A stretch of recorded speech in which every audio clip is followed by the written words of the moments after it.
பழத்தோட்ட ஊழியங்கள், கர்த்தர் அருளின ஊழியங்கள்.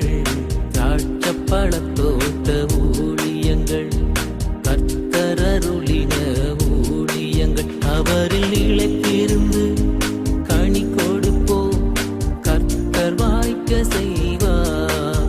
அவரில் நிலைத்திருந்து கனி கொடுப்போம், கர்த்தர் வாய்க்க செய்வார். துதி உமக்கே, துதி உமக்கே, துதி உமக்கே என்றுமே என்றும். துதி உமக்கே, துதி உமக்கே, துதி உமக்கே என்றுமே என்றும். துதி உமக்கே என்றுமே என்றும். துதி உமக்கே என்றுமே. சிறியவனை புழுதிலிருந்தும் எளியவனை குப்பையிலிருந்தும் எடுத்து உயர்த்தி ராஜாக்களோடும் பிரபுக்களோடும் பந்திருக்க செய்கிற அருமை ஆண்டவர் இயேசு கிறிஸ்துவின் இனிதான நாமத்தினாலே இந்த சத்தத்தை கேட்கின்ற அனைத்து தேவனுடைய பிள்ளைகளுக்கும் என்னுடைய அன்பான வாழ்த்துதல்கள். கர்த்தர் உங்களை கோடா கோடியாய் பெருக பண்ணுவாராக, உங்கள் பிள்ளைகளை கோடா கோடியாய் பெருக பண்ணுவாராக என்று வாழ்த்துகின்றேன், ஆசீர்வதிக்கின்றேன். பிரித்துக்குரியவர்களே, கர்த்தருடைய பெரிதான கிருபையினாலே தொடர்ந்து 28 வருடங்களாக இந்த ஊழியத்தை செய்து வர கர்த்தர் உதவி செய்தார். நாள்தோறும் நம்முடைய செய்திகள் அநேகரை சென்று அடைவதை பார்த்து கேள்விப்பட்டு நான் ஆண்டவரை அதிகமாக துதிக்கின்றேன், சோத்தரிக்கிறேன். நீங்கள் இம்மட்டும் இந்த ஊழியத்திற்கு தந்து வருகிற ஆதரவிற்காக நன்றி. தொடர்ந்து இந்த ஊழியத்திற்காக ஜெபிக்க வேண்டும் என்று உங்களை அன்போடு கூட நான் அழைக்கின்றேன். ஒருவேளை ஊழியங்களை செய்வதென்றால் கூட்டங்களை நடத்துவது, செய்திகளை அறிவிப்பது, ஜனங்களுக்காக ஜெபிப்பது என்பது மாத்திரம் அல்லாதபடிக்கு நம்முடைய ஊழியத்தின் சார்பாக மாதந்தோறும் அநேகருக்கு நல்ல உணவை இலவசமாக அளிக்க வேண்டும். இதுபோல் முதியோர் இல்லங்களை கட்ட வேண்டும், அபலை பெண்கள் இல்லத்தை கட்ட வேண்டும், அநாதை இல்லங்களை கட்ட வேண்டும், ஸ்கூல்ஸ் கட்டணும், ஹாஸ்பிட்டல் தொடங்கணும், காலேஜஸ் ஆரம்பிக்கணும் என்றெல்லாம் நிறைய தரிசனங்கள் நமக்கு உண்டு. இப்பொழுது நம்முடைய ஊழியத்தின் சார்பாக மாதந்தோறும் ஏறக்குறைய 3000 பேருக்கு நாம் உணவளித்து வருகிறோம். கர்த்தருக்கு ஸ்தோத்திரம்.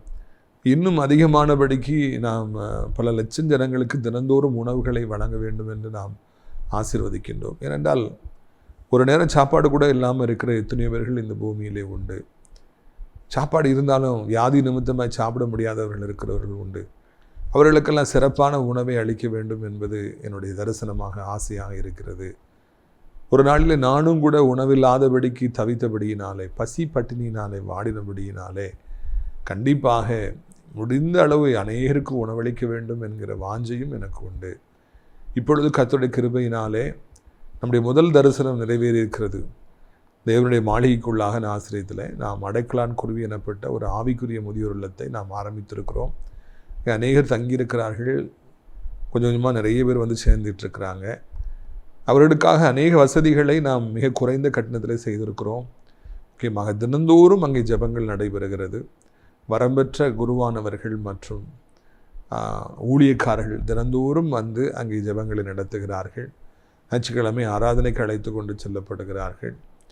அவர்களுக்கு நல்ல சுவையான உணவு 3 வேளையும் விதவிதமாக வழங்கப்படுகிறது. காற்றோட்டமான வசதி, எல்லா வசதிகளும் இருக்கிறது. நேரம் போலனா வந்து ஆலயத்தில் இந்த மாளிகையில் வந்து ஜெபிச்சுக்கிட்டே இருக்கலாம். எனவே நீங்களும் கூட இதுபோல் முதியவர்கள் இருப்பார்கள் என்றால் அவர்களுக்கு சொல்லி இந்த அடைக்கலான் குருவி இல்லத்திற்கு அனுப்பி வைங்கள். 100கணக்கில் இடம் இருக்கிறது. அது மாத்திரமல்ல, அங்கேயே தங்கியிருந்து பணிபுரிவதற்கும் நமக்கு ஆட்கள் தேவைப்படுறாங்க. நல்ல ஊழியம் செய்கிறவங்க, நல்ல சமைக்கிறவங்க, நர்சஸ்லாம் நமக்கு தேவைப்படுறாங்க. ஒருவேளை அபலை பெண்ணாக நீங்கள் இருப்பீர்கள் என்றால், வழி இல்லாமல் இருப்பீங்கன்னா தாராளமாக நம்மை தொடர்பு கொள்ளலாம். பிரியத்துக்குரியவர்களே, அங்கே இருக்கிறவர்களை நீங்கள் நினைத்து கொள்ளுங்கள், அவர்களுக்காக ஜெபியுங்கள். உங்கள் வீட்டிலே நீங்கள் பிறந்த நாட்கள் வருகிற பொழுது, திருமண நாட்கள் வருகிற பொழுது, தாத்தா பாட்டிமாருடைய நினைவு நாட்கள் வருகிற பொழுது அங்கே இருப்பவர்களுக்கு விருந்தளிக்கலாம் என்கிற நல்ல செய்தியை உங்களுக்கு நான் தெரிவித்துக் கொள்ள விரும்புகிறேன். அடைக்கலான் குருவி இல்லத்துக்கு காம்பவுண்டு வால் இல்லாமல் இருக்கிறது என்பதை உங்களுக்கு நான் நினைவூட்ட விரும்புகிறேன். இன்னும் பல காரியங்கள் கன்ஸ்ட்ரக்ஷன் ஒர்க்கில் உண்டு. அதற்காக நீங்கள் ஜெபித்து கொள்ளுங்கள்.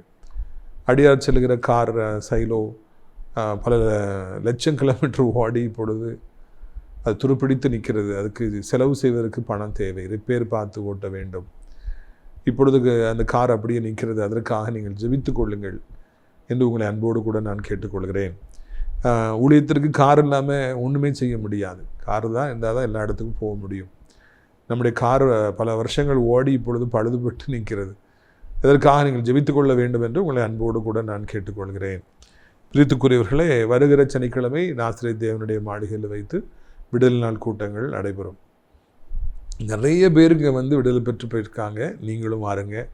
கூட்டத்தின் இறுதியிலே நான் மாத்திரமல்ல, ஜெபஜாம்பவான் வருவேல் சேகர் ஐயா, ஜெபஜாம்பவான் அன்னூர் ஜோசப் அண்ணன் போன்றவர்களாம் உங்களுக்காக ஜெபிப்போம். விடுதலை பெற்று செல்லுங்கள். சிறப்பான உணவு விருந்து உண்டு. ஆசீர்வதிக்கப்பட்டு செல்லுங்கள். கர்த்தர் உங்களை ஆசீர்வதிப்பாராக. இந்த நாளில் நம்முடைய பிரயோஜனத்திற்காக யாத்திரையாமம் 13ஆம் அதிகாரம் 20ஆம் வசனத்திலிருந்து நான் வாசிக்கிறேன். அவர்கள் சுக்கோத்திலிருந்து பிரயாணப்பட்டு வனாந்திரத்தின் ஓரமாய் ஏத்தாமிலே பாளையம் இறங்கினார்கள். சுக்கோத்திலிருந்து பிரயாணப்பட்டு வனாந்திரத்தின் ஓரமாக அவங்க இன்னொரு இடத்துல, அதாவது ஏத்தாமிலே பாளையம் இறங்கினாங்க. பாளையம் இறங்கினாங்கன்னா தங்குறதுக்கு கூடாரங்களை அமைச்சாங்க என்று நான் காண்கின்றோம். அது வரைக்கும் அவர்கள் எகிப்தில் இருந்தாங்க. செங்கடலை கடந்து வந்தாங்க. ஏத்தாமிலேருந்து இப்போ ஏத்தாம் சுக்கோத்திலேருந்து ஏத்தாமுக்கு வந்திருக்கிறாங்க. இருக்கிற 4 இடங்களை நம்ம பார்க்குறோம். அவருடைய ஜேர்னி ஒவ்வொரு இடமாக போய்கொண்டே இருந்தது. ஆண்டவர் அந்த நாளிலே அவர்களை அந்த வனாந்திரத்தின் ஓரமாக அவர்களை தங்கும்படியாக அவர்களுக்கு இடம் கொடுத்தார். அங்கே அவர்களை பராமரித்தார் என்று காண்கிறோம். அந்த மாபெரும் தீர்க்கதரிசியாகிய எலியாவை ஆண்டவர் அந்த கேரித் நீரூற்றண்டையிலே தங்க வைத்தார், இடம் கொடுத்தார். பிற்பாடு சாரிபாத் எனப்பட்ட ஊரில் இருந்த விதவையோட வீட்டிலே தங்கும்படியாக இடங்களை குறித்தார் என்றெல்லாம் நான் காண்கிறோம். தேவன் நம்மை நடத்தி கொண்டே செல்லுவார். நமக்காக ஏத்தோமை ரெடி பண்ணுவார், சுக்கோத்தை ரெடி பண்ணுவார். செங்கடல் வரும்பொழுது ஆண்டவர் பாதை ஏற்படுத்தி கொடுப்பார். நம்முடைய வாழ்க்கையில் ஒவ்வொரு நாள் நம்மோடு கூட ஆண்டவர் வருவார், நம்மை நடத்தி கொண்டே செல்லுவார் என்பதை இந்த நாளிலே நாம் புரிந்து கொள்ள வேண்டும். நிறைய பேர் நம்பிக்கை இல்லாமல் இந்த பூமியிலே வாழ்கிறாங்க. நிறைய பேர் பயத்தோடு இந்த பூமியிலே வாழ்கிறாங்க. நிறைய பேர் எதிர்காலத்தை குறித்து கேள்வி கேட்டுக்கிட்டே இருக்கிறாங்க. எனக்கு வீடு இல்லையே, எனக்கு வருமானம் இல்லையே, எனக்கு வேலை கவர்மெண்ட் ஜாப் இல்லையே என்றெல்லாம் நிறைய பேர் அந்த கவலையிலேயே தங்கள் வாழ்க்கையை ஓடி போய் அப்படி கவலையாகவே முடிக்கிறாங்க. ஆனால் கிறிஸ்து நமக்குள்ளே இருக்கிற பொழுது என் தேவன் என்னை அனுதினமும் நடத்துவார், கர்த்தர் நித்தமும் நடத்துவார் எனப்பட்ட வார்த்தை உண்மையானது. நான் ஏன் பயப்பட வேண்டும், நான் ஏன் கலங்க வேண்டும் எனப்பட்ட ஒரு தைரியம் நம்முடைய உள்ளத்தில் இருந்துக்கிட்டே இருக்கும். இந்த ஊழியத்திற்காக ஒவ்வொரு மாதத்தையும் நான் தொடங்கும் பொழுது எனக்கு முன்பதாக நிறைய தேவைகள் நிற்கும். அப்போல்லாம் நான் என்ன செய்ய வேண்டும் என்று சொல்லி தெரியாதபடிக்கு திகைப்பேன். அவ்வளவு தேவை இருக்கும், வருமானம் கொஞ்சம், செலவு ஜாஸ்தி. ஆனால் அதுக்கு பிறகு அடுத்த செகண்டை கர்த்தர் நடத்துவார், தேவைகளை சந்திப்பார், நாள்தோறும் நடத்தி கொண்டு செல்லுவார், எனக்கு வழி உண்டாக்குவார், ரகோபோத்தை உண்டாக்குவார் என்று சொல்லி நான் கடந்து போவேன். 28 வருடமாக இந்த நாள் மட்டும் ஆண்டவர் தேவைகளை சந்தித்து வருகிறார். இதற்காக இதை சொல்லுகிறேன் என்றால், பிரியத்துக்குரியவர்களை, நம்முடைய வாழ்விலே ஆண்டவர் நம்மை நடத்துகிற தெய்வமாக இருக்கிறார். அனுதினமும் நம்மை நடத்துகிறவராக இருக்கின்றார். அனுதினமும் நம்மை போஷிக்கின்றவராக இருக்கின்றார். ஒரு நாளில் எங்கே கொண்டு போய் நம்மளை வைக்கணும், எப்படி நமக்கு வருமானத்தை ஏற்படுத்தி தரணும், எப்படி நம்மளை பாதுகாக்கணும், எப்படி சுகத்தை தரணும்னு சொல்லி அங்கே அவர் அறிவார். நம்ம வியாதி பெற்ற பொழுது எந்த ஹாஸ்பிட்டல் போகணும், எப்படி நமக்கு ட்ரீட்மெண்ட் கொடுக்கணும், எப்படி சுகத்தை பெற்று கொடுக்கணும். இல்லைன்னா வியாதிப்பட்ட பிறகு ஆஸ்பத்திரியே வேண்டாம், நான் இலவசமாக விடுதலை கொடுப்பேன், சுகத்தை கொடுப்பேன் என்று ஆண்டவர் நம்மை நடத்துகிறவராக இருக்கிறார். தேவனுடைய பிள்ளைகள் அனுதினமும் ஆண்டவரால் நடத்தப்படுறாங்க.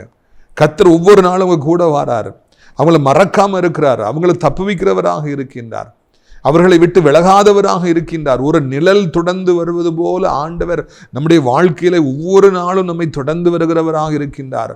நம்மை ஆண்டவர் ஒருபொழுதும் மறப்பது கிடையாது, நம்மை விட்டு விலகுவது கிடையாது. நிறைய நேரங்களில் 1000 தவறுகளை செய்கிறோம், பாவங்களை செய்கிறோம். நம்ம ஆண்டவர் மாதிரி இல்லாமல் மாறி மாறி போகிறோம். எவ்வளவோ காரியங்களில் நம்ம குறைவு போகிறோம். இருப்பினும் கூட தகப்பன் தன்னுடைய பிள்ளைகளை தப்பிதங்களை மன்னிப்பது போல மறப்பது போல ஆண்டவரும் நம்முடைய தப்பிதங்களை எல்லாம் மன்னித்து மறந்து நம்முடைய வாழ்க்கையில் நம்மோடு கூடவே வரார். யாரை இழந்தாலும் சரிங்க, ஆண்டவரை இழந்துடாதீங்க. யார் உங்களை விட்டு போனாலும் சரிங்க, பரவாயில்லைங்க, ஏசப்பா மாத்திரம் உங்களை விட்டு போயிடக்கூடாது.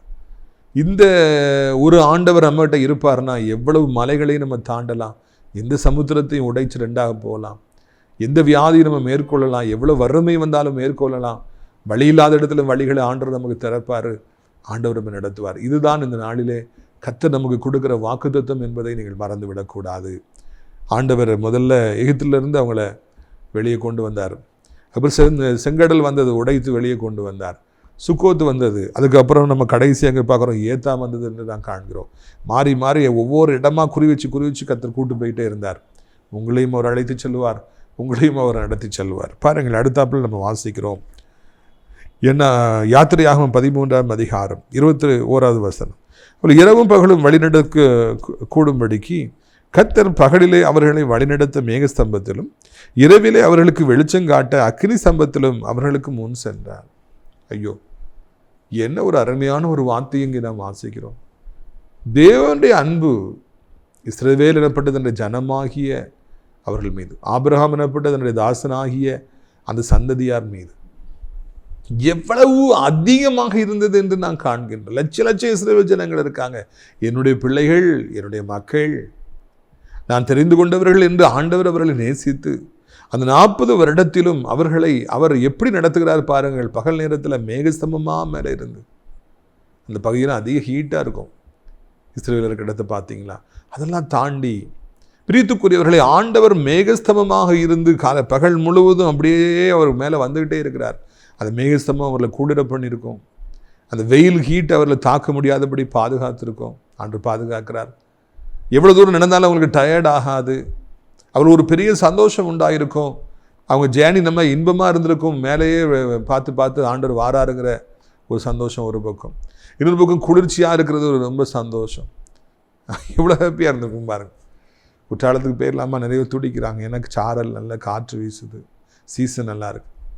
மே மாதம் ஆனாலே ஊட்டிக்குள்ளே வர்றதுக்கு, கொடைக்கானலுக்குள்ளே வர்றதுக்கு பாஸ் எடுத்தால் தான் முடியுங்கிற அளவுக்கு ஆர்டர்ஸ் வருது. என்ன காரணம்? எல்லோரும் அங்கே போய் அந்த குளிர்ச்சியாக அனுபவிச்சிடலாமா? அங்கே வெக்கையாக இருக்குதே, ஹீட்டாக இருக்குது, அங்கே போனால் குளிர்ச்சியாக இருக்குமே. நிறைய பேர் இன்றைக்கி எப்படியாவது இந்த சம்பாத்தியத்தில் ஒரு ஏசியை வாங்கிடணும்னு சொல்லி ரொம்ப பிரயாசப்படுறாங்க. ஒரு ஏசியை வாங்குவது எத்தனை பேருடைய கனவாக இருக்கிறது. வேலை பார்க்குற இடத்துல ஏசி இருக்கணும், அப்போ தான் ஈஸியாக இருக்கும்னு சொல்லி நினைக்கிறாங்க. பிரியத்துக்குரியவர்களே, ஆனால் இத்தனை லட்சம் பேர்களுக்கு ஆண்டவர் இலவசமாக ஏசியை அங்கே ஆர்டர் பண்ணுகிறார். அவர் மேகஸ்தம்பமாக இருந்து அவர்களை அவர் குளிர பண்ணினார் என்று நாம் காண்கிறோம். அப்படி என்றால் ஆண்டவர் இந்த நாளிலும் கூட அப்படியே உங்களுடைய வாழ்க்கையில் அவர் ஒரு மேகஸ்தம்பமாக உங்களோடு கூடவே இருந்து உங்களையும் கூட குளிர்வித்து அவர் உங்களை நடத்துகிற தெய்வமாக இருக்கின்றார். பாருங்கள், வாழ்க்கையில் எதிர்பார்க்காத சம்பவங்கள் நடக்கும்போது, வேதனையான காரியங்கள் சம்பவிக்கும் பொழுது வயிறு எரியுது, நம்ம கண்ணீரோடு இருக்கிறோம். ஆனால் தூர தேசத்திலிருந்து வரும் செய்தி அது குளிர்ந்த நீரை போல இருக்கிறது என்று, தூரதேசத்திலிருந்து வரும் நல்ல செய்தி குளிர்ந்த நீரை போல இருக்கிறது என்று தானே எழுதுகிறார். அப்போது உங்களை குளிர்விக்க வேண்டும் என்றால் உங்களுக்கு வேலை கிடைக்க வேண்டும், உங்களுக்கு சம்பளம் கிடைக்க வேண்டும், சம்பள உயர்வு வேண்டும், உங்கள் பிள்ளைகளுக்கு நல்ல காரியங்கள் நடக்க வேண்டும், சுகம் கிடைக்க வேண்டும். அது மாத்திரமல்ல, உங்கள் மனம் குளிர வேண்டும் என்றால் உங்களுடைய மன விருப்பங்கள் எல்லாம் உங்களுக்கு கொடுக்கப்பட வேண்டும் என்று ஆண்டவர் அறிந்து அவர் உங்களுடைய மன விருப்பங்களை எல்லாம் நிறைவேற்றுகிறவராக இருக்கிறார். என் உள்ளம் குளிர்ந்துட்டு நிறைய பேர் சொல்லுவாங்க, இதுதான் நான் பார்க்கணுன்னு ஆசைப்பட்டேன், பேரப்பிள்ளையை தான் நான் பார்க்கணுன்னு ஆசைப்பட்டேன். இத்தனை வருஷம் அப்புறம் கடைசியில் பேரப்பிள்ளையை பார்க்க வச்சுட்டார். சொந்த வீடுல நான் குடியேறணும்னு நினச்சி ஆசைப்பட்டேன், ஆண்டவர் என்னை குடியேற வச்சுட்டார். நிறைய பேர் அவங்களுடைய வாழ்க்கையில் அப்படி குளிர்கிற ஒரு அனுபவத்துக்குள்ளாக வருவதை காண்கிறோம். உங்களை எப்படி குளிர்ச்சியாக்கணும்னு சொல்லி ஆண்டவருக்கு தெரியுங்க. குடும்பத்தில் ஒரு தகப்பன் கோவப்படும் பொழுது அவரை எப்படி குளிர்விக்க வேண்டும் என்று குடும்பத்தார் அறிவார்கள். ஒருவேளை தேவன் நம்ம மேலே இன்றைக்கி கோபமாக இருந்தாருன்னா அவரை எப்படி குளிர வைக்க வேண்டும் என்று நமக்கு தெரியும். தேவன் கோபமாக இருந்தார், நம்மகிட்ட கோபமாக இருந்தாருன்னா நம்ம எப்படி அவரை குளிர வைக்கணும்? நம்மை தாழ்த்தினாலே ஆண்டவரை குளிர வைக்கலாம். போய் நம்மளை தாழ்த்திட்டோன்னு வைங்க, ஆண்டவர் உடனே நமக்காக இறங்குவார். நம்மளோட உள்ள கோபமெல்லாம் அவருக்கு போய்விடும். நாம் செய்த தப்பிதங்களை எல்லாம் ஆண்டவர் உடனடியாக மறந்து விடுவார். நம்முடைய வாழ்க்கையிலே ஒருவேளை ஏசி தான் குளிர்ச்சி, இல்லைன்னா கொடைக்கானல், ஊட்டி, குற்றாலம் தான் குளிர்ச்சி என்று நாம் நினைக்கலாம். அது உண்மைதான். ஆனால் நம்முடைய வாழ்விலே நாம் எடுக்கிற முடிவுகள், நம்முடைய நடக்கைகள் எல்லாம் குளிர்ச்சியாகி கொண்டு வரும் என்பதை நான் நினைவூட்ட விரும்புகிறேன்.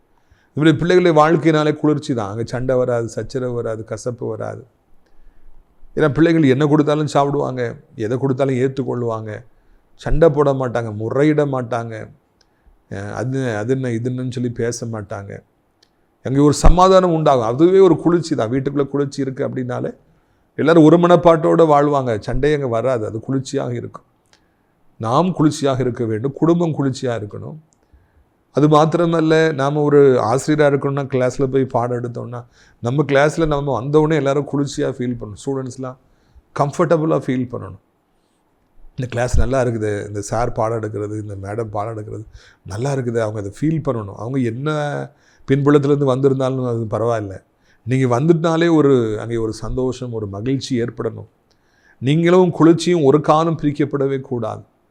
அப்படி வார்த்தைகள் குளிர்ச்சியான வார்த்தைகளாக, அநேரை பலப்படுத்துகிற வார்த்தைகளாக, தைரியம் ஊட்டுகிற வார்த்தைகளாக, உற்சாகப்படுத்துகிற வார்த்தைகளாக வார்த்தைகள் இருக்க வேண்டும். அதுதான் தேவனுடைய திருச்சித்தமாக இருக்குது. உங்கள்கிட்ட பேசினாலே தொடர்ந்து பேசணும்னு சொல்லி எல்லாரும் ஆசைப்படணும். நீங்கள் பேசினாலே கூட கொஞ்ச நேரம் இவர் பேச மாட்டாரான்னு சொல்லி எல்லாரும் நினைக்கணும். அந்த அளவிற்கு உங்களுடைய வார்த்தைகள் உப்பினாலே சாரமேற்றப்பட்ட வார்த்தைகளாக, ஆறுதல் தருகிற வார்த்தைகளாக, பலப்படுத்துகிற வார்த்தைகளாக இருக்கணும். நீங்கள் குளிர்ச்சியான ஒரு மனிதராக உங்கள் வாழ்நாள் பரியந்தம் வாழ வேண்டும். உங்களுடைய பிள்ளைகள் எங்கே போனாலும் அவர்கள் எல்லாருக்கும் குளிர்ச்சி ஏற்படுத்துகிறவர்களாக இருக்கணும். அந்த அளவுக்கு சந்தோஷத்தை ஏற்படுத்துகிறவர்களாக இருக்க வேண்டும் என்று உங்களுக்கு அன்பாய் நான் கேட்கிறேன். 2வதாக நான் காண்கிறோம், இரவு நேரத்திலே அவர்கள் பிரயாணம் தடைபடக்கூடாது என்பதற்காக அக்கினி ஸ்தம்பமாக ஆண்டவர் அங்கே அவர்களுக்கு மேலே சென்றாராம். நைட்டில் ஜேர்னி பண்ணவே முடியாது. முக்கியமாக கார்லேயோ பைக்லேயோ ஹெட்லைட் இல்லாமல் நம்ம ஜேர்னி பண்ணவே முடியாது. ஹெட்லைட் இருந்தாலுமே அங்கே நாய் குறுக்கால இதுவும் குறுக்கால வந்துட்டால் தெரிய மாட்டேங்குது. கிருபை நம்மளை பாதுகாத்து வருகிறது. ஆனால் இங்கே லட்ச லட்ச ஜனங்கள் இருக்காங்க. அவர்களுக்கு அக்கினி சமமாக ஆண்டவர் இரவு நேரத்தில் போகிறாரு. அதனால் அவங்களுக்கு எல்லா பாதையும் தெளிவாக தெரியுது, ஆபத்துகள் தெரியுது.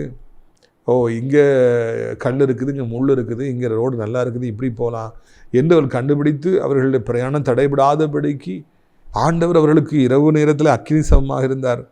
கல்லை வரும் பொழுது, பூச்சிகள் வருகிற பொழுது, பாம்புகள் வருகிற பொழுது, ஆபத்துகள் வருகிற பொழுது அந்த வெளிச்சம் இருந்தபடியினாலே அவர்கள் பாதுகாக்கப்பட்டார்கள், தங்களை பாதுகாத்து கொண்டார்கள்.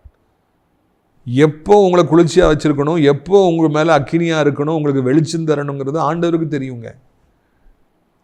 குளிர்ச்சியாகி மாத்திரம்தான் வாழ்க்கை இருக்கிறதா? சில நேரங்களிலே இதுபோல வெளிச்சங்கள், இதுபோல ஹீட்டாக இருக்கிற அனுபவங்கள்லாம் வருகிறது. ஆனால் அதன் மத்தியிலும் ஆண்டவர் நம்மை நடத்தி செல்கிறவராக இருக்கிறார். அதுதான் மிக முக்கியமான ஒரு காரியம். இரவு நேரங்கள் வரும், பிரச்சனைகள் வரும், கஷ்டங்கள் வரும். ஆனால் அதன் மத்தியில் வெளிச்சத்தை கர்த்தர் நமக்கு கொடுத்து நம்மை பத்திரமாக அவர் நடத்தி செல்கிறவராக இருக்கிறார். துன்பத்தின் மத்தியிலும், நெருக்கத்தின் மத்தியிலும், பாடுகள் மத்தியிலும் அவர் அக்கினி சமமாக மேலே மகனே நீ நின்று விடாதே, மகனே நீ ஜெபிப்பதை நிறுத்தி விடாதே, உன் வாழ்க்கையிலே நீ வேலைக்கு போய் நிறுத்தி விடாதே, நீ சோர்ந்து விடாதே, வா உனக்கு நான் வெளிச்சத்தை தருவேன் என்று சொல்லி வெளிச்சத்தை காண்பித்து துன்பத்தின் நேரத்திலும் கர்த்தர் நம்மை வெளிச்சமாக முன் சென்று நடத்துகிறவராக அவர் இருக்கின்றார். கர்த்தருடைய பிள்ளைகளுக்கும் ஏனையவர்களுக்கும் வித்தியாசம் என்னவென்றால், நாம் ஒரு காலம் சோர்ந்து போக ஆண்டவர் விட மாட்டார். நாம் ஒரு காலம் நின்று விட ஆண்டவர் விட மாட்டார். நம்மை பலப்படுத்தி நமக்கு வெளிச்சமாக அக்னி சமமாக அவர் அப்படியே நடத்தி செல்பவராக இருப்பார். சமீபத்தில் ஒரு நல்ல குடும்பத்தார், கண்மணி சாலமோன், அந்த குடும்பத்தார் நம்முடைய ஊழியத்திற்காக மாளிகையில் சிசிடிவி கேமரா வாங்குறதுக்கு பணம் கொடுத்தாங்க. கர்த்தர் அந்த குடும்பத்தை ஆசீர்வதிப்பாராங்க. இப்போ மாளிகையில் என்ன நடக்குங்கிறத நம்ம எப்போவுமே பார்த்துக்கிற அளவுக்கு அந்த கேமராக்கள் உதவியாக இருக்கின்றன. அப்போது அந்த கேமராவை ஃபிட் பண்ணுறதுக்கு என்னுடைய ஸ்டூடெண்ட் ஒரு நல்ல தம்பி, அவரை நான் அழைச்சிருந்தேன். நல்ல பையன், குறைந்த செலவில் நல்ல அருமையாக பண்ணி கொடுத்தார். அப்போது ஒரு தகப்பனில்லாத ஒரு பிள்ளை, அது இப்போ தான் படித்து முடித்து இந்த சிசிடிவி கேமரா ஃபிட் பண்ணுற வேலையை அவர் செய்கிறார். அப்போது அவங்க அம்மா இவர் இந்த வேலைக்கு வந்தாலே வீட்டில் இருந்துட்டு ஜோம்னிகிட்டே இருப்பாங்களாம். அப்போது இங்கே அந்த தம்பி ஒரு 4-5 நாள் கேமராவை ஃபிக்ஸ் பண்ணும்போது, அங்கே வீட்டில் உங்கள் அம்மா ஜெபிக்கும்போது, பிசாசு என்னை எரிக்கிறானே, என்னை எரியுதே, எனக்கு எரியுதே, உன் மகன் அங்கே போனாலே எனக்கு இங்கே எரியுதே, அவனை அங்கே போக வேண்டான்னு சொல்லு, ஆசிரியத்துக்கு போக வேண்டான்னு சொல்லு, மாளிகைக்கு போக வேண்டான்னு சொல்லு, எனக்கு எரியுதே, எனக்கு எரியுதேன்னு சொல்லி ஜெபிக்கும் பொழுது அவர்களுக்கு அங்கே தரிசனத்தை ஆண்டவர் காண்பித்திருக்கிறார். மகன் இங்கே நம்ம மாளிகையில் கேமரா ஃபிக்ஸ் பண்ணிகிட்டு இருக்கார், சாத்தா அங்கே எரிகிறான். இந்த ஊழியத்துக்கு உதவி செஞ்சதுனால, ஆண்டுடைய மாளிகைக்கு கர்த்தருடைய ஊழியத்தை செஞ்சதுனால அவர் குடும்பத்துக்கு விரோதமாக செய்யப்பட்ட செய்வனைகள்லாம் அப்படி எரிய ஆரம்பிச்சிருக்குது. அதோட தாயாருக்கு ஆண்டவர் காண்பித்திருக்கிறார். அதை கேட்ட பொழுது நான் ஆச்சரியப்பட்டு போனேன், அதிர்ந்து போனேன். பிரியத்துக்குரியவர்களே, யோசித்து பாருங்கள். தேவனுடைய அக்கினி எங்கெல்லாம் புறப்பட்டு வருகிறது. ஒரு ஊழியத்துக்கு உதவி செய்கிற பொழுது தேவனுடைய அக்கினி வருகிறது, சத்துருக்களை சுட்டரிக்கிறது, வியாதிகளை சுட்டரிக்கிறது, பிசாசுகள் அலறி ஓடுகின்றன, செய்வினைகளை சுட்டரிக்கின்றது. நாம் தேவனுடைய மாளிகையை இந்த விடுதலை கூட்டங்கள் நடத்துகிறோம். அந்த பலிபீடத்துக்கு முன்னால் தேவனுடைய அக்கினி எரிந்து கொண்டே இருக்கிறது. அது மனிதர்களுடைய கண்களுக்கு தெரியாது. ஆனால் அங்கே வருகிற பிசாசுகள் எரியுது எரியுது என்று சொல்லி அலறுகின்றன. நாம் ஜெபிக்கிற பொழுது தேவனுடைய அக்கினி இறங்குகிறது. அன்றைக்கு தான் ஆண்டவர் அக்னி சமமாக தேவனுடைய பிள்ளைகளுக்கு மேலே சென்றாரா? இன்றைக்கும் கூட நாம் எங்கே போகிறோமோ, ஊழியம் செய்கிறோமோ, யாருக்காக நாம் ஜெபிக்கிறோமோ, அப்பொழுதும் தேவனுடைய அக்கினி தவறாதபடிக்கு இறங்கி வருகிறது. எலியா ஜெபித்தார், வானத்திலிருந்து அக்கினி இறங்க வேண்டும் என்று இறங்கி வந்தது. இன்றைக்கும் அதே தேவன் உயிரோடு கூட இருக்கின்றார். பிரியத்துக்குரியவர்களே, இன்றைக்கு உங்களுக்கு விரோதமாக எழும்பி இருக்கிற அந்த காலத்தின் வல்லமைகளை ஆண்டவர் அக்கினினாலே அழிப்பார். இப்போ கூட கொஞ்ச நேரத்துக்கு முன்னாடி ஒரு சிஸ்டர் ஃபோன் பண்ணாங்க. எனக்கு இரவு வந்தாலே கெட்ட சொப்பனமாக வருகிறது, பாம்புகளாய் வருகிறது, நாய்களாய் என்னை கடிக்க துரத்தி வர மாதிரி. பிரதர், எனக்கு ஜெபம் பண்ணுங்க. நான் என்ன சொல்லி ஜெபித்தேன்? அவர்களுக்கு ஆண்டவருடைய அக்கினி இறங்கி வர வேண்டும், அந்த ஆவிகளை அக்கினி சுட்டரிக்க வேண்டும் என்று சொல்லி நான் ஜெபித்தேன். பிரியத்துக்குரியவர்களே, அது அப்படியே ஆயிற்று. நம்முடைய வாழ்க்கையிலே ஆண்டவர் மேகஸ்தமமாய் மாத்திரமல்ல அக்கினி சமமாய் இருக்கிறார். ஏனென்றால் இது ஒரு பொல்லாத உலகம், பொல்லாத மனிதர்கள் வசிக்கிற உலகம், பொல்லாத ஆவிகள் நெருக்குகிற ஒரு உலகம், வியாதிகளுமே நெருக்குகிற உலகம். அப்பொழுதெல்லாம் இந்த அக்னி சமமாக ஆண்டவர் வந்து எதிர்ப்புகளையும் ஆவிகளையும் வியாதிகளையும் சுட்டரித்து போடுகின்றவராக இருக்கின்றார். நிச்சயமாக ஆண்டவர் உங்களுக்கு ஒரு அக்னி சமமாக இருப்பார். ஒவ்வொரு நாளும் அக்னி சமமாக இருப்பார். ஒவ்வொரு நாளும் ஆண்டு அக்கினி நமக்கு தேவைங்க. அப்படி தானே? ஒவ்வொரு நாளும் எவ்வளோ போராட்டங்கள். எனவே நம்மை தப்புவிக்கும்படியாக ஆண்டுடைய அக்கினி நமக்கு நிச்சயமாக தேவைப்படுகிறது. அதை நம்ம ஆண்டவர்கிட்ட சொல்லணும். நம்ம எங்கே போனாலும் ஒரு அக்கினியை சத்துரு உணரணும். இவன் வந்திருக்கான், தேவனுடைய பிள்ளை வந்திருக்கிறான், எரியுது எரியுது, இந்த இடத்துல இருக்க முடியாதுன்னு சொல்லி சத்துருக்கள் ஓடணும். நீங்கள் ஊழியத்துக்கு போனாலும் சரி, நீங்கள் யாத்திரைகளாக நீங்கள் போனாலும் சரி, அந்த இடத்த தற்செயலாக கடந்து போனாலும் சரி, இல்லைன்னா நீங்கள் வேலைக்கு போகிற இடமாக இருந்தாலும் சரி, நீங்கள் வந்துட்டாலே பிசாசுகள் அலறி அடித்து ஓடுகிற அளவிற்கு தேவன் நிச்சயமாக அந்த வல்லமையை உங்கள் மேலே வைத்திருப்பார். பிரியத்துக்குரியவர்களே, அப்படிப்பட்ட அனுபவங்கள் எல்லாம் இந்த நாட்களில் நிச்சயமாக தேவனுடைய பிள்ளைகளுக்கு உண்டாக இருக்கிறது என்கிற நல்ல செய்தியை நான் அறிவிக்கும்படியாக விரும்புகிறேன். நம்முடைய வாழ்க்கையில் கடைசி வரைக்கும் ஒரு அக்கினி மேலே இருந்துக்கிட்டே தான் இருக்கும். அந்த அக்கினிக்கிட்ட யாரும் வர முடியாது, யாரும் உங்களை தொட முடியாது, பிசாசு நெருங்க முடியாது, துன்பங்கள் நெருங்க முடியாது. தேவன் பெரிய காரியங்களை நிச்சயமாக உங்களுக்கு செய்வார். உங்களுடைய ஆசீர்வாதங்களுக்காக நான் ஜெபிக்கும்படியாக விரும்புகிறேன். நாம் ஜெபிக்கலாமா? வானங்களை திறந்தே வல்ல தேவன், அக்கினியால் பதில் தந்தார் ஜீவதேவன். வானங்களை திறந்தே வல்ல தேவன், அக்கினியால் பதில் தந்தார் ஜீவதேவன். கர்த்தரே தேவன், கர்த்தரே தேவன் என்றே பணிந்தனர் தேவ ஜனங்கள். கர்த்தரே தேவன், கர்த்தரே தேவன் என்றே பணிந்தனர் தேவ ஜனங்கள். கர்த்தரே தேவன், கர்த்தரே தேவன் என்றே ஆர்ப்பரிப்போ. கர்த்தரே தேவன், கர்த்தரே தேவன் என்றே ஆர்ப்பரிப்போம். எலியாவின் தேவன் எங்களுடைய தேவனாயிருக்கிறீர், நன்றி அப்பா. 40 வருடங்களாக அக்னி சமமாய் சிறுவர் ஜனங்களுக்கு மேலே போய் பாதுகாத்தவர், எங்களுடைய வாழ்க்கையிலும் நீங்கள் அக்னி சமமாக இருக்கிறீங்க, அதற்காக நன்றி அப்பா. உன்னை அப்படி பண்ணிடுவேன் இப்படி பண்ணுறேன்னு சொல்கிறவங்கள அக்கினினாலே நீங்கள் சுட்டரித்து போடுறவங்களா இருக்கிறீங்க, நன்றி. வியாதிகளை கிருமிகளை சுட்டரித்து போடுறீங்க, நன்றி அப்பா. கட்டிகளை சுட்டரித்து போடுறீங்க, உமக்கு நன்றி. வியாதிப்பட்டிருக்கிற மேலே உங்களுடைய அக்கினி இறங்கட்டும், அந்த புண்கள் மேலே உங்களுடைய அக்கினி இறங்கட்டும், அடைப்புகள் மேலே உங்களுடைய அக்கினி இறங்கட்டும். இறங்கி அடைப்புகளை திறந்துருங்க, புண்களை சுட்டரித்து போட்டுருங்க, கட்டிகளை சுட்டரித்து போட்டுருங்க. இயேசுவின் நாமத்தினால் அந்த வியாதிகளை கொண்டு வந்திருக்கிற ஆவிகளை கர்த்தாவே நீங்கள் இப்பொழுது சுட்டரித்து போட வேண்டும் என்று சொல்லி கெஞ்சுக்கிறோம் ஐயா. நீர் அப்படியே செய்கிற நல்ல தெய்வமாக இருக்கிறீங்க, அதற்காக நன்றி. தேவனே, உடைய வல்லமை எங்களுக்கு வேண்டும். கர்த்தாவே, உடைய வல்லமை எங்களுக்கு வேண்டும் அப்பா. ஓ ராபா கபாலா ரபானா கபானா ஷபூராபா கபானா கரா. அக்னியை பெற்றுக்கொள்ளாத பிள்ளைகள் பெற்றுக்கொள்ளட்டும், அபிஷேகத்தை பெற்றுக்கொள்ளாத பிள்ளைகள் பெற்றுக்கொள்ளட்டும். இந்த பூமியில் வாழ்வதற்கு, வெற்றியுள்ள வாழ்க்கையை வாழ்வதற்கு, சத்துருவை ஜெயிப்பதற்கு எங்களுக்கு அக்கினி தேவை அப்பா, அக்கினி தேவை. ஆண்டவர் இந்த நாளிலும் கூட கர்த்தாவே கெஞ்சுகிறோம். முக்கியமாக ராஜாவே, எந்த வியாதி இருந்தாலும் உடைய பிள்ளைகள் நீங்கி மறுபடி நல்லா சாப்பிட, எழும்பி நடக்க, வேலைகளை செய்ய, படிக்க போக, சம்பாதிக்க போக, குடும்பத்தை நடத்த, பைக்கு ஓட்ட, கார் ஓட்ட தேவையான சகல பலத்தையும் அவர்களுக்கு நீ கொடுக்க வேண்டும் என்று நாங்கள் கெஞ்சுகிறோம். ஆண்டவரே சோத்திரம் ஐயா. மரணத்துக்கு ஒப்புவிக்கப்பட்டவர்களையும் தப்புவிப்பீராக. கர்த்தாவே உம்முடைய பிள்ளைகளை பலப்படுத்துவீராக. உம்முடைய பிள்ளைகளை ஸ்திரப்படுத்துவீராக. இயேசுவின் நாமத்தினாலே பண நெருக்கடியில் இருக்கிற பிள்ளைகளுக்கு எப்படியாவது நீங்கள் உதவி செய்யுங்கப்பா. வருமானம் இல்லாமல் யாராலே வாழ முடியும்? பணம் இல்லாமல் யாராலே வாழ முடியும்? எதுக்கு எடுத்தாலும் பணம் தேவையல்லவா ராஜா? வட்டி வாங்கி, கடன் வாங்கி, 10 வட்டி வாங்கி, 20 வட்டி வாங்கி திரும்பி செலுத்த முடியாமல் தவிக்கிற பிள்ளைகள் ஒவ்வொருவருக்கும் கர்த்தாவே நீங்கள் உதவி செய்யுங்கப்பா. இஎம்ஐ கட்ட முடியலையே, ஜப்தி பண்ணிடுவாங்களோ, நான் என்ன பண்ணுவேன், வருமானமே இல்லை, எப்படி வாழ்வேன்னு தவிக்கிற பிள்ளைகள் எல்லோருக்கும் ஒரு அற்புதத்தை செய்யுங்க. ஒரு வார்த்தை சொல்லுங்கள், சந்தோஷமான காலங்களை உண்டு பண்ணி தாருங்கப்பா. படித்து முடித்து பல வருடமாய் வேலை இல்லாமல் இருக்கிற பிள்ளைகள், பிஸ்னஸில் வருமானமே இல்லாமல் இருக்கிற பிள்ளைகள் எல்லாருக்கும் ஒரு நிரந்தரமான வருமானத்தை உருவாக்கி தர வேண்டும். ஏசப்பா, இந்த வீடு விற்கணுமே, நிலம் விற்கணுமே ஜெபிக்கிறவங்களுக்கு ஜெபிக்கிறோம். எப்படியா நல்ல விலைக்கு விற்கட்டுமப்பா. இயேசுவின் நாமத்தினாலே சொந்த வீடு கட்ட வேண்டும் என்று ஆசைப்படுற பிள்ளைகளுக்கு எப்படியாவது கட்டி முடிக்க நீங்கள் அந்த வீடுகளை கட்ட நாங்கள் ஜெபிக்கிறோம். இயேசுவின் நாமத்தினாலே கவர்மெண்ட் ஜாப் கிடைக்கணும், விசா கிடைக்கணும்னு காத்திருக்கிற பிள்ளைகள் எல்லோருக்கும் ஒரு அற்புதத்தை செய்யுங்கப்பா. வயதானவர்களுக்காக ஜெபிக்கிறோம்ப்பா. 2 கைகளாலே அவர்களை ஏந்தி கொள்ளுங்க. கீழே விழுந்து விடாதபடி பாதுகாத்து கொள்ளுங்க. எலும்பு முறிந்து விடாதபடி பாதுகாத்து கொள்ளுங்க. இன்னுமாக ஆண்டவரே நன்றியோடு துதிக்கிறோம், சோத்தரிக்கிறோம் ஐயா. வாலிபர்கள் பைக்குக்கு அடிமையாக இருக்கிறாங்க, மொபைல் ஃபோனுக்கு அடிமையாக இருக்கிறாங்க, போதைக்கு அடிமையாக இருக்கிறாங்க. அவர்களையெல்லாம் சந்தித்து விடுவிக்க வேண்டும் என்று கெஞ்சுகிறோம். கிருபை ஒவ்வொருவரையும் தாங்கட்டும். கிருபை ஒவ்வொருவருக்கும் போதுமானதாக இருக்கட்டும். ஆண்டவரே, உலகத்தில் இருக்கிற அத்தனை நாடுகளையும் கர்த்தர் ஆசீர்வதித்து தர வேண்டும் என்று கெஞ்சுகிறோம். அப்படியே கர்த்தாவே சோத்திரம் ஐயா. இயேசுவின் நாமத்தினால கர்த்தாவே சோத்திரம் ஐயா. ஆண்டவரே, இந்திய தாய் திருநாட்டில் இருக்கிற அத்தனை மதத்தவர்களையும் மொழி பேசுகிறவங்களையும் ஆசீர்வதிங்க. முக்கியமாக அனைத்து தேவனுடைய பிள்ளைகள், ஆலயங்கள், திருச்சபைகள், ஊழியக்காரர்கள், பாஸ்டர்ஸ் எல்லோரையும் ஆசீர்வதிங்க.